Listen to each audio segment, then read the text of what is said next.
The only other thing we had that we wanted to talk about on this week's show was you were talking to me before, and I'm actually curious about this because we've talked about this in the past, but there's been some updates about Facebook's donate button, right, Nils?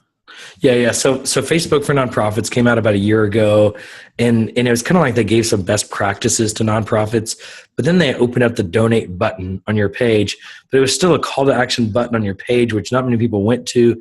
Even if they went to your page, you clicked a button, it took them to your website. It wasn't a huge opportunity. We actually, when we were in San Francisco area, and I went to Facebook, I met with the guy that created the call to action button on pages. So it was an interesting. Oh, wow. He's like, the research, you would have no idea how much went into that button.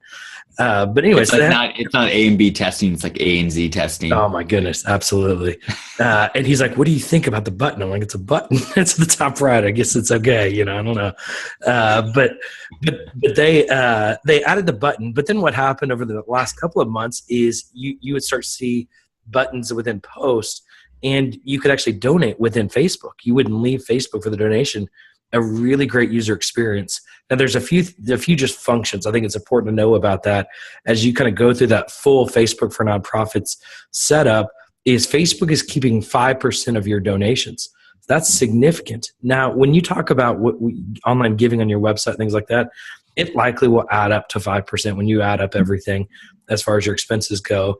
But the other big opportunity is they're also not giving you their data. At the most, they will give you an email address if that person that donates checks a box that says, share email address. Huh. So to not get the data and to take 5% is really significant. Now, the positive side is it's within Facebook, and people are living in Facebook, and they're so engaged within Facebook. And Jay, you and I know when you leave people in Facebook, like the Facebook Live, you're going to have a much bigger audience than if you say, link to my website to watch my live stream. Yeah. So I think there's advantages on both sides. We had a lot of clients using it for Giving Tuesday. We saw a lot of high engagement around the Facebook donate button. But here's what I feel like a lot of churches are asking around it is, we're just now getting into online giving. Should we just go all in with Facebook? And my answer is no.